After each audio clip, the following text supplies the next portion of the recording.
नमस्कार मित्रों, Chauhan technical centre में आप सभी का पुनः हार्दिक है। अगले सेशन में हम लोग देखते हैं दोस्तों, पिछले सेशन में हमने देखा था कि हमारी जो सीरियल प्रिंट और हमारा हार्डवेयर और सॉफ्टवेयर किस तरह से हम डायग्नोस कर सकते हैं।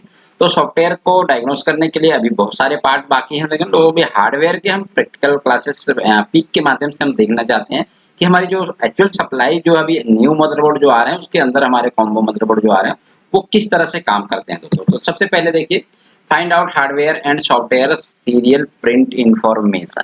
ठीक है, इसका मेन हेडिंग्स जो मैंने डाला है, find out hardware and software for serial print information. ठीक है, मतलब हमको फाइंड करना है कि हार्डवेयर या सॉफ्टवेयर सीरियल प्रिंट के माध्यम से या हार्डवेयर सॉफ्टवेयर को किस तरह से हम फाइंड आउट कर सकते हैं कि एक्चुअल जो प्रॉब्लम है हमारी वो कहाँ पे है। ठीक है, पिछले सेशन में भी हमने देखा कि किस तरह से फाइंड आउट करना है।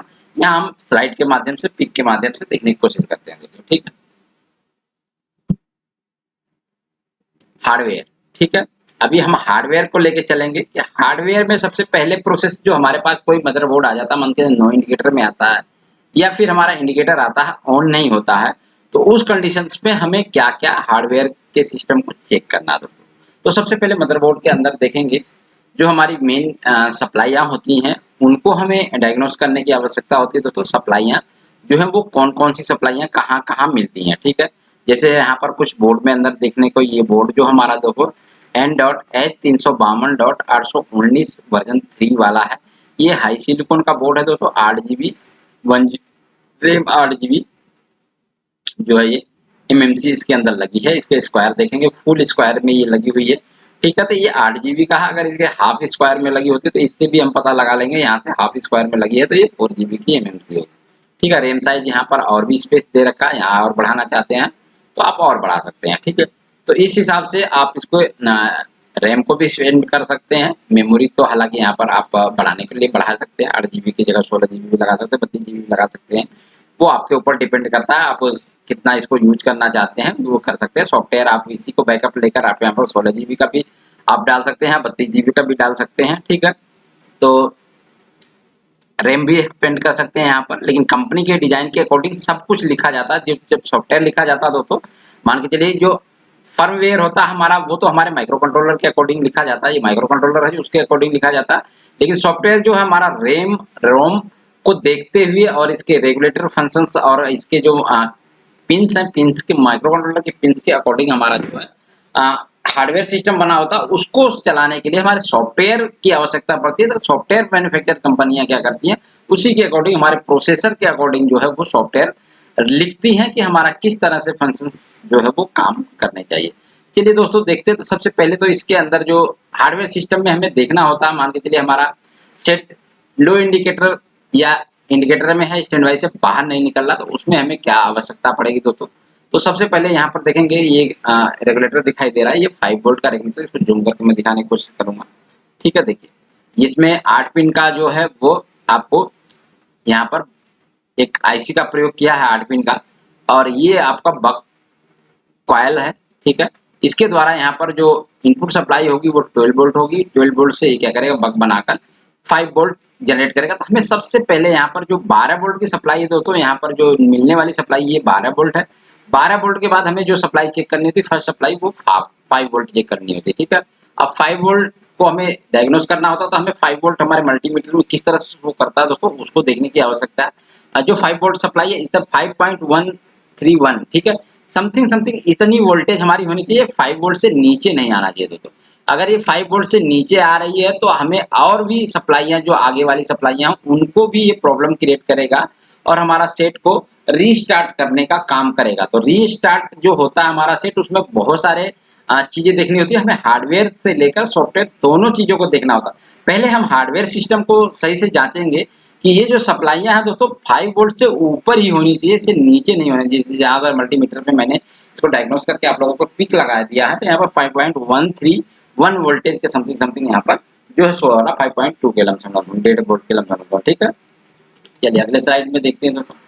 ये फर्स्ट वोल्टेज हमें जो चेक करनी है 5 वोल्ट, किसके बाद 12 वोल्ट के बाद। अगर 12 वोल्ट हमारी बन रही है तो सबसे पहले हमें 5 वोल्ट की चेक करनी। 5 वोल्ट की सप्लाई हमारी वेरिएशन या फिर डाउन नहीं होनी चाहिए इस लेवल से। ठीक है, आगे देखते हैं। सेकेंड चेक 3.3 मेन वीसीसी, ठीक है। अब हम 5 वोल्ट के बाद जो वीसीसी चेक करेंगे वो 3.3 जो मेन वीसीसी जो हमारी प्रोसेसर, रैम और सभी को चलाने के लिए एमएमसी को चलाने के लिए जो सप्लाइयां होती है उसको हमें चेक करने की आवश्यकता है दोस्तों, ठीक है। तो चलिए 3.3 का रेगुलेटर कहाँ उसको मार्क करते हैं। देखिए ये हमारा 3.3 का रेगुलेटर है जो कि एक बक रेगुलेटर है। यहाँ पर एक 5 पिन या 6 पिन का, यहाँ पर चलिए मैं जूम करके दिखाने की कोशिश करता हूँ कितना। तो 5 पिन का यहाँ पर रेगुलेटर का प्रयोग किया गया, 5 पिन आईसी का प्रयोग किया गया है और 2R2 की रजिस्टर जो हमारी कॉइल है, बक कॉइल वो यूज की गई है। इसका L 402 लोकेशन है इस कॉइल का दोस्तों 3.3 का, ठीक है। सो जूम करने पे तो यहाँ की भी सप्लाइयाँ जो है दोस्तों वो समथिंग समथिंग मीटर में किस तरह से शो होना चाहिए वो भी देख लेते हैं, ठीक है। चलिए तो मीटर में जो डिस्प्ले हो रहा है वो देखिए 3.370, ठीक है। तो ये एक्चुअल सप्लाइयाँ जो है ये है दोस्तों, इससे नीचे सप्लाइयाँ नहीं आनी चाहिए, 3.370 से नीचे नहीं आना चाहिए, ठीक है। अगर नीचे आता है तो आपका कहीं न कहीं आपके रेगुलेटर सिस्टम में फॉल्ट है जिसके कारण से आपका फ्लैट जो है वो रीसेट सिस्टम में जा रहा है। लेकिन अब का ये जो प्रोसेसर है दोस्तों ये क्या है, ये आपका ओनली 3.3 पे हाई सिलिकॉन का जो ये प्रोसेसर है ओनली 3.3 पे रन हो जाएगा। जब यहाँ आपका 3.3 आ जाएगा परफेक्ट है तो आपका इंडिकेटर आना चाहिए। इस कंडीशन में आपका इंडिकेटर आना चाहिए। उसके बाद जैसे पावर ऑन करेंगे तो बाकी वोल्टेज जो है स्टैंड के बाद जो है उसके अंदर निकलती है। जैसे कि मीडियाटेक का प्रोसेसर पहले सोनी में यूज होता था तो उसके अंदर भी देखेंगे तो हमारा ओनली 3.3 से ही पूरा हमारा सर्किट रन करता था। ओनली 3.3 पहले बनता था, ठीक है। उसके बाद कोर वोल्टेज 1.2 रैम, ठीक है, जितने भी कर्नल वोल्टेज वगैरह हैं वो सारी चीजें बाद में मिलती हैं। तो अभी जो हमारा रैम्स है दोस्तों, रैम्स की सप्लाइयाँ अभी DDR6 तक आ चुकी हैं। DDR6 से उसके बाद में आगे चल के मैं बताऊंगा स्टेप बाय स्टेप। जब रैम पे जाएंगे ये जो 1.8 का रेगुलेटर इस पे जाएंगे फिर उसके बाद बताएंगे DDR1 से लेकर DDR6 तक कितनी कितनी वोल्ट की आवश्यकता पड़ती है हमारे रैम की सप्लाई के लिए, DDR1 2 3 4 5 6 इस तरह से, ठीक है। तो चलिए तो आप यहाँ पर देखेंगे जैसे ही हमारी ये सप्लाई रन है दोस्तों यहाँ पर हमें इंडिकेटर मिलना चाहिए। तो इंडिकेटर हमारा यहाँ पर रेड इंडिकेटर आना चाहिए, पायलट इंडिकेटर जो है वो हमारा चलना चाहिए। उसके बाद हम जैसे ही रिमोट से ऑन करेंगे तो बाकी सारी वीसीसी हमारी जो है वो जनरेट हो जाएगी। अगर पायलट इंडिकेटर नहीं आ रहा है तो इससे पहले मैंने एक वीडियो आप लोगों को दिया है पार्ट 35 में, तो वहां पर देख सकते हैं कि आप लोगों को उसमें पायलट इंडिकेटर नहीं आ रहा तो हम वहां पर क्या क्या करेंगे तो हमारा पायलट इंडिकेटर जो है वो आ जाएगा। पायलट इंडिकेटर ना आने के दो रीजंस होते हैं दोस्तों, हार्डवेयर प्लस सॉफ्टवेयर, ठीक है। तो दोनों सिस्टम को हम स्टेप बाय स्टेप जांच के चलते हैं, ठीक है। चलिए आगे देखते हैं। अब स्टैंड बाय चेक करने के बाद हमें पावर ऑन करने के बाद जो चेक है 1.2 कोर वीसीसी, ठीक है। और यहाँ पर देखेंगे तो कोर वीसीसी के लिए लोकेशन कौन सा है वहां पर मैं मार्क करता हूँ, ठीक है। ये देखिए ये जो रेगुलेटर है ये हमारा 1.2 के लिए है, ठीक है। अभी 1.2 में DDR रैम की भी सप्लाई है दोस्तों, लेकिन DDR रैम की सप्लाई जब एक जगह है तो दो जगह भी हो सकती है, तीन जगह भी हो सकती है। तो ऐसे बोर्डों में जितने रैम होते हैं उनके लिए अलग अलग सप्लाई या अलग अलग बक कन्वर्टर के द्वारा भी दे सकता है, ठीक है। तो ये कोई जरूरी नहीं कि आपका 1.2 है तो ये कोर वीसीसी है, क्योंकि विदाउट कोर भी वो ऑन हो रही है प्रोसेसर, ठीक है। तो ये रैम वीसीसी भी हो सकती है, कोर वीसीसी भी हो सकती है, ठीक है। तो चलिए अब इसकी वोल्टेज को मेजरमेंट कर लेते हैं। इसकी वोल्टेज कितनी होगी, कोर वोल्टेज जो है देखिए 1.237, ठीक है। ये एक्चुअल वोल्टेज है दोस्तों। ये वोल्टेज आप लोगों को माइंड में रख लेना है कि हमारी जो वोल्टेज है इससे नीचे नहीं गिरनी चाहिए, 1.1 या 1 वोल्ट के समथिंग समथिंग नहीं होनी चाहिए, ठीक है। अगर ये वोल्टेज गिरेगी तो हमारे सेट को रीस्टार्ट करने से कोई नहीं बचा सकता। फ्लैचआउट होगा, सेट रीस्टार्ट हो जाएगा, सेट चालू होते ही बंद हो जाएगा, ठीक है। ऐसा लगेगा कि सॉफ्टवेयर की प्रॉब्लम है, लेकिन हमारा हार्डवेयर भी कंप्लीट होना चाहिए। यहाँ भी जो रेगुलेटर का प्रयोग किया गया दोस्तों ये भी 5 पिन का रेगुलेटर का प्रयोग किया गया है। यहाँ पर देखेंगे 5 पिन से बक कन्वर्टर 1R0 की जो बक कॉइल लगाकर जिसका लोकेशन है L403403। तो इस लोकेशन पे आपको जो मिलने वाली सप्लाई है वो स्टैंड बाई पावर ऑन होने के बाद 1.2 वोल्टेज मिलेगी, ठीक है। चलिए नेक्स्ट में देखते हैं। नेक्स्ट में दोस्तों कर्नल वीसीसी। ये कर्नल वीसीसी पहले के बोर्डों में कंपलसरी था, लेकिन अब है नहीं है इसका डिसाइड नहीं कर सकते। अभी जो है हमारी रैम वीसीसी भी 1 वोल्ट के समथिंग समथिंग आ गई। DDR6 की जो वोल्टेज है वो रैम वीसीसी भी है।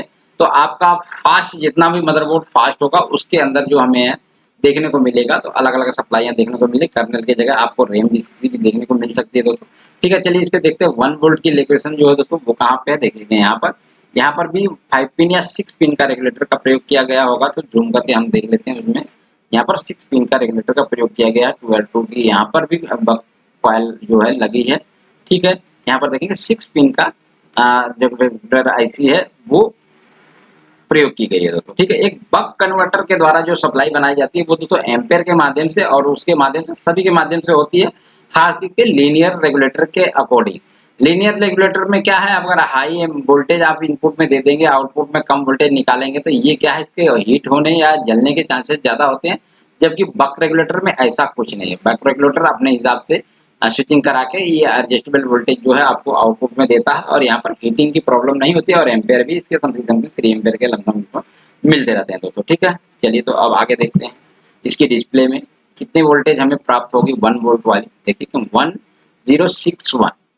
ठीक है, ये परफेक्ट वोल्टेज है दोस्तों। ये जो मेजरमेंट है हमें करना है, ये परफेक्ट मेजरमेंट हमें करके रखना। जब हमारे मेजरमेंट परफेक्ट होगी हार्डवेयर सिस्टम को, तभी हम जांच पाएंगे दोस्तों। अगर हार्डवेयर सिस्टम में हम फेल हो गए तो हम सॉफ्टवेयर डाल के देख ले, सब कुछ डाल के देख ले, लेकिन हमारा बोर्ड फिर भी रिलीज नहीं हो रहा, तो इसका मतलब है कि हमारी जो हार्डवेयर सिस्टम को हमने जांचने में कमी किया। हार्डवेयर सिस्टम को पहले हमें समझना पड़ेगा कि हार्डवेयर सिस्टम हमारा परफेक्ट है, उसके बाद ही हम सॉफ्टवेयर की तरफ चलेंगे दोस्तों। पहले सॉफ्टवेयर को नहीं छेड़ना है, हार्डवेयर सिस्टम हमारा पूरा कंप्लीट होने के बाद ही हमें सॉफ्टवेयर की तरफ जाना दोस्तों। ठीक है, चलिए नेक्स्ट के देख लेते हैं।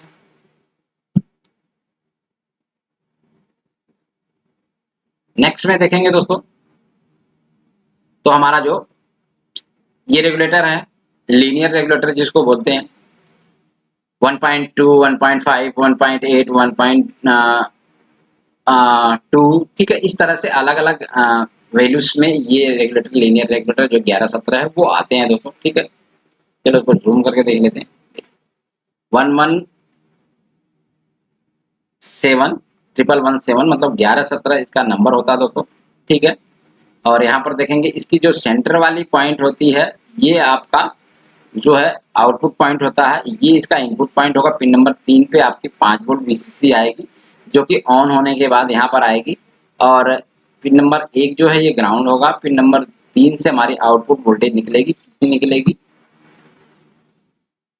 डिस्प्ले में देख लेते हैं, 1.789 वोल्टेज। ठीक है, ये वोल्टेज थोड़ी सी देखने में ऐसा लग रहा है दोस्तों कि 1.8 से थोड़ा सा कम है। तो ये देखिए, यही चीजें देखनी होती है हमें, परफेक्ट हमारे को मेजरमेंट में देखना होता। 1.8 से ऊपर हो तो और बढ़िया है, लेकिन यहाँ पर एकदम परफेक्ट ये 1.8 वोल्ट है। ठीक है, तो इससे डाउन नहीं होनी चाहिए दोस्तों। अगर इससे डाउन हो रही है तो हमारा जरूर कुछ ना कुछ प्रॉब्लम सेट के अंदर आने लगेगा। ठीक है, ये एक्चुअल वोल्टेज है, मतलब वो कहा गया ना 99। ठीक है, तो वही वाला हाल है। ठीक है, 99 पे एकदम 100 रुपीज में 99 है। ठीक है, तो चलिए अब इसमें हम डीडीआर के जो है वो सिस्टम देख लेते हैं। डीडीआर हमारा किस किस वोल्टेज पे काम करता है, कौन कौन से। अगर हमारा 1.8 है तो ये कौन सा रैम लगा हुआ है इसके अंदर, क्योंकि हम सप्लाई के अकॉर्डिंग अपने रैम को भी डिसाइड कर सकते हैं कि हमारे अंदर बोर्ड के अंदर जो लगा हुआ रैम है वो कितने वोल्ट का है। ठीक है, चलिए तो यहाँ पर रैम वीसीसी, रैम वीसीसी में DDR1 2.5 वोल्ट होगा दोस्तों। आखिर में DDR1 2.5 है, तो यहाँ पर जो लगा हुआ है तो ये कौन सा है, यहाँ पर 1.8 है। तो चलिए DDR2 की देख लेते हैं। तो DDR2 की वोल्टेज जो है वो 1.8 है। तो इसका मतलब है कि हमारा बोर्ड के अंदर जो लगा हुआ रैम है दोस्तों वो DDR2 का प्रयोग किया गया है। ठीक है, DDR2। तो इसमें ऐसा नहीं है दोस्तों DDR2 का प्रयोग किया गया, DDR1, 2, 3 भी प्रयोग किया जा सकता है। ठीक है, यहाँ पर 3 मतलब प्रोसेसर के अंदर जो हमारा रैम लगा हुआ हो सकता है वो 1.8 का हो, लेकिन एक्सटर्नल जो लगा हुआ है वो हो सकता है वो 1.2 का हो। ठीक है, तो ये डिसाइड नहीं कर सकते, लेकिन हम उसके मेजरमेंट के हिसाब से इसकी वीसीसी जो है वीसीसी पॉइंट से मेजरमेंट कर सकते हैं कि अगर इस रेगुलेटर से ले रहा है तो ये 1.2 का जो है वो हमारा रेगुलेटर है। ठीक है, तो वो DDR4 भी हो सकता है, या फिर हमारे 1.8 है तो हमारा DDR2 तो है ही है। ठीक है, अगली रैम की आवश्यकता है तो अगली रैम को कौन सी सप्लाई दिया है वो मदरबोर्ड निर्माता जाने, मदरबोर्ड के जिस तरह से सॉफ्टवेयर है उसके फर्मवेयर को डिजाइन किया गया उसके अकॉर्डिंग ये काम करेगा। लेकिन उसको बेसिकली रूप से हम प्रैक्टिकली रूप से हम उसको चेक कर सकते हैं, फाइंड आउट कर सकते हैं कि एक्चुअल में ये क्या लगा हुआ। तो थोड़ी सी बेसिक नॉलेज हमें भी बहुत ही परफेक्ट होना चाहिए तो हर सिस्टम को चेक करने का कि कौन सी सप्लाई किसके लिए है, कौन सी सप्लाई स्विच होकर अगर एमएमसी को आ रही है तो इसका मतलब है स्विच होने के बाद कोई मॉसफेट लगे होते हैं वहां से स्विच होकर आती है। तो समझ लीजिए हमारे इस सप्लाई को आ रही है डीडीआर, हमारी जो एमएमसी है उसके लिए आ रही है। यहाँ पर मॉसफेट का प्रयोग देखेंगे किया गया दो ठे, यहाँ पर एक मॉसफेट दो मॉसफेट का, ये स्विच के लिए 12 वोल्ट स्विच के लिए 5 वोल्ट स्विच के लिए मॉसफेट का भी प्रयोग किया जाता है दोस्तों। तो ये स्विच होने के बाद जो सप्लाई ऑन होती है, ऑन होने के बाद उसके बाद वो कहाँ-कहाँ किस सेक्शन में जाती है उसको भी हम find out multimeter fault testing में हम कुछ भी कर सकते हैं दोस्तों। हमारे पास सिर्फ ज्ञान इस प्रकार का होना चाहिए कि हम फॉल्ट टेस्टिंग में फाइंड आउट कर सकते हैं कि कौन सी सप्लाई कहाँ से कहाँ किस तरह से रन कर रही है। ठीक है, अगला है दोस्तों DDR4, इसके अंदर 1.2 की VCC सप्लाई होती है। DDR4 की अगर रैम हमारी यूज हो रही है तो 1.2 की सप्लाई की आवश्यकता होती है। ठीक है, DDR5 में 1.1, अभी देखो बहुत सारे मदरबोर्ड में आपको 1.1 देखने को मिलता है, बहुत सारे मदरबोर्ड में 1.2 4 VCC भी देखने को मिलता है, बहुत सारे मदरबोर्ड में 1 वोल्ट भी देखने को मिलता है जैसे कि मैंने पिछले कर्नल दिखाया। लेकिन अगर DDR6 मुझे लग रहा है अभी मदरबोर्ड के अंदर जो हमारे स्मार्ट मदरबोर्ड है इनके अंदर 5-6 का प्रयोग नहीं किया गया है। जहाँ तक उम्मीद है DDR3 या 4 का लमसम हमारे मदरबोर्ड में अभी तक जो रैम है वो लगाई जा चुकी है। बाकी ये सभी रेमें जो है हमारी वो कंप्यूटर या लैपटॉप के लिए यूज की जा रही है दोस्तों। आने वाले भविष्य में यूज हो भी, ऐसा नहीं कि आने वाले भविष्य में हमारी जितना भी हमारा स्मार्ट होते जा रहा सब कुछ आगे इस तरह से होते जा रहा, तो आने वाले भविष्य में ये भी संभव है कि हमारे को जो मिलने वाली सप्लाइयाँ हैं वो हमारे रैम हैं जो इस तरह का हमारे मदरबोर्ड के अंदर भी यूज हो जाएंगे, जैसे कि एंड्रॉइड फोन के अंदर यूज हो रही है, लैपटॉप के अंदर यूज होता है, ये टैबलेट के अंदर यूज हो रही हैं, तो हमारे स्मार्ट मदरबोर्ड के अंदर भी यूज हो सकती हैं। ठीक है, अभी ये कंफर्म नहीं, DDR4 तक तो मुझे लग रहा है कि मदरबोर्ड के अंदर यूज हो रही है। 5 या 6 का दौर अभी मुझे लग रहा है मदरबोर्ड में नहीं आ गया, लेकिन नहीं आया होगा तो आ भी जाएगा, उसमें भी बहुत दो राय नहीं है। ठीक है, DDR6 की देख लेते हैं। DDR6 1 volt. ठीक है, ये रैम की VCC सप्लाइयाँ हैं दोस्तों। रैम को हम किस तरह से डिजाइन कर सकते हैं, अगर 2.5 वोल्ट है तो ये हमारा सबसे पुराना DDR1 यूज किया गया है। ठीक है, एलजी के सेटों में देखेंगे तो DDR 2.5 वोल्ट भी सप्लाई का रेगुलेटर होता है, वो भी देखने को मिलता है, 1.8 का भी देखने को मिलता है। इसका मतलब उसके अंदर दो रैम की यूज किया गया है, DDR1 भी किया गया है, DDR2। इसका मतलब जितनी हमारा माइक्रो होते जा रही है, क्योंकि हमारी जो चिप आईसी हैं दोस्तों जितनी माइक्रो होती जा रही है उतनी वोल्टेज हमारी कम कैपेसिटी लेती है। ठीक है, तो जब जितना बड़ा हमारा आईसी था उसके हिसाब से हमारी वोल्टेज थी, पहले रैम थी जो बड़ी थी उसके हिसाब से ये जो डीसी सप्लाई थी वो ज्यादा थी। उसके बाद फिर DDR2 आई तो उसको हमने माइक्रो कर दिया और छोटा कर दिया, उसकी VCC को भी हमने कम कर दिया। फिर उसके बाद 3 आई तो उसको भी हमने माइक्रो किया, तो उसके बाद हमारी उसकी जो सप्लाई है उसको भी हम 1.2 कर दिया। फिर उसके बाद DDR4 आई तो उसकी भी सप्लाई हमने और घटा दिया। तो जैसे-जैसे हमारा वर्जन चेंज होते जा रहा है उस तरह से हम सप्लाई को भी डिजिटल करते जा रहे हैं, माइक्रो करते जा रहे हैं। फिर DDR5 आया तो उसको 1.1 कर दिया, DDR6 आया तो उसको 1 वोल्ट कर दिया दोस्तों। तो इस तरह से हमारी जो सप्लाइयाँ हैं वो धीरे-धीरे कम होती जाएँ। तो हमें हार्डवेयर सिस्टम को जाँचने के लिए दोस्तों इस सिस्टम के अकॉर्डिंग हमें काम करना पड़ेगा। फर्स्ट हमारी जो है 5 वोल्ट सप्लाई, 3.3, 1.2, 1 वोल्ट, फिर 1.8 वोल्ट जो हमारे ये लास्ट सप्लाई है। ठीक है, ये हमें जांचनी है, लेकिन ये हमारे अगर ऑन कंडीशन में है तो ठीक है, ऑन होने के बाद बाकी वोल्टेज आएगी 3.3 और 5 वोल्ट, ये आपको प्रेजेंट मिलेगी। ठीक है, ये दो सप्लाइयाँ आपको ये और ये पहले स्टैंड बाय में और ऑन कंडीशन दोनों में मिलेंगी। और स्टैंड बाय रिलीज होने के बाद 1.2 1 वोल्टेज और 1.8 वोल्टेज ये आपको ऑन होने के बाद मिलेंगे। स्टैंड बाय में ये सप्लाइयाँ आपको नहीं मिलेगी।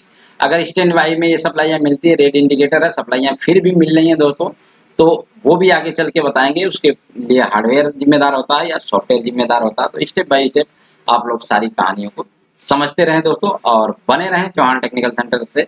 आप लोग जुड़े रहें और स्टेप बाय स्टेप सॉफ्टवेयर की जो क्लास है उसका लुत्फ उठाते रहें दोस्तों। तो आज के लिए इतना ही, धन्यवाद दोस्तों।